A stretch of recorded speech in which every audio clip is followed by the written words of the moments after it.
A federal judge has ruled that a lawsuit against the federal government can proceed. It has to do with the lack of action in addressing climate change, and it's a group representing the next generation. It's Our Children's Trust, and the federal district court magistrate Judge Thomas Coffin ruled that it can proceed. Now, it could be struck down in the future, but it's past a major hurdle.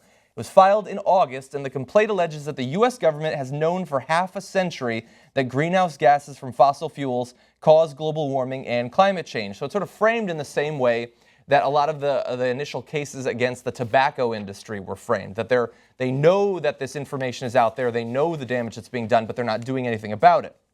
Now, this is the judge who ruled. If the allegations in the complaint are to be believed, the failure to regulate the emissions has resulted in a danger of constitutional proportions to the public health. He called the lawsuit unprecedented. Now, why do they believe that they can actually sue the federal government over this? Is it actually the federal government's job to regulate carbon emissions and things like that, to stop climate change? Under the idea of public trust, governments must protect commonly held elements, such as waterways and the seashore, for public use. Under this lawsuit, the plaintiffs allege that the climate and atmosphere must be likewise protected. The lead plaintiff in the case says, "This will be the trial of the century that will determine if we have a right to a livable future or if corporate power will continue to deny our rights for the sake of their own wealth." And if you're wondering why was it stopped or why was it attempted to be stopped at this level, well, that's because there were people on the opposite side. 3 fossil fuel industry trade associations who called the case extraordinary and a direct substantial threat to their businesses were granted defendant status in January. Thankfully, at least at this point, they were not successful. Oh, are those millionaires and billionaires really sad that we don't want them to destroy the economy, and it might hurt their, not economy, the environment, and it might hurt their businesses? You know what else might hurt their business? The end of human civilization. Yeah, exactly. But they don't care about that. No, right? no, that's a long way off potentially. You just switch over. You switch over from fossil fuel to body bags. You still make as much money.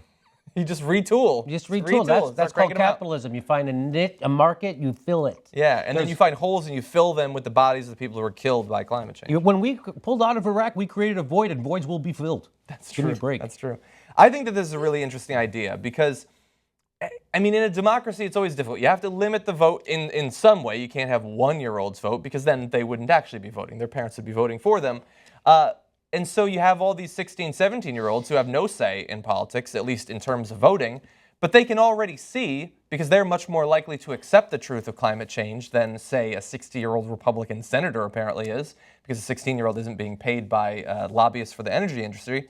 But they know that their environment is being ruined, that their planet is being destroyed. And they can see that not only is it going to lead to more extreme weather conditions and things like that, not only is it going to cut into our ability to feed ourselves, to produce enough crops, it's going to lead to war, civil war in many regions of the world, resource wars as water becomes more rare and things of that sort. And there are even more doomsday predictions than that. But we can see this stuff happening. And for the government to say, it's like tobacco, we'll just go for another couple of decades until maybe we pass the point of no return.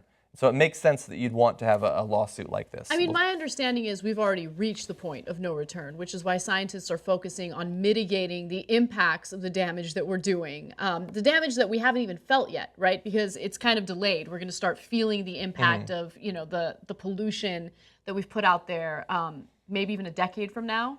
But the question is, like, does the United States become a leader in trying to solve this problem? Yeah. Does the United States care about its people, about the world population? Does it care about, again, being this superpower that it's so boastful about? We're not a superpower if we allow corporations to dictate our every move. And that's exactly what's happening right now. Yeah. Fossil fuel companies dictate our every move. They make the decisions as to whether or not this planet is going to be stable, environmentally speaking, a century from now. Yeah. Even less than that, right? You look at the reports on what's going to happen to South Florida, and it's devastating. Do the people of South Florida even realize this is happening? Probably not, because the media is not covering it. Yeah. It's just depressing, and I love that you have these young people getting fired up about an issue that's important to them and doing something about it, right? Exactly. And while this is happening, the same media outlets that refuse to cover stories of climate change will then turn around and point to young people who are supporting Bernie, for instance, and they'll tell them, they're uneducated. These millennials, these young people, they're uneducated. No, they're actually more educated than you. They grew up in the age of the internet. They have more resources and more access to information than you ever had when you were younger. So to call them stupid or to call them uninformed is ridiculous. Look at what they're doing right now. I mean, how many adults do you see fighting as aggressively as this group of young people? Yeah. And if you want to see, just to your point about how Bernie supporters are more informed, then just watch any CNN interview with a Bernie supporter. They always kick the CNN interviewer's ass. I think that's Scotty Nell Hughes, the Trump supporter. I think she knows what she's real smart. What she's talking about. She's real smart. I've made the analogy to the tobacco case because there are some similarities, the deliberately obfuscating the evidence and all of that. But there are important differences. For the most part, people who smoked were the ones who were damaged by their smoking. Now, there was secondhand smoke, and you can certainly say that a lot of people were lied to about the health impacts.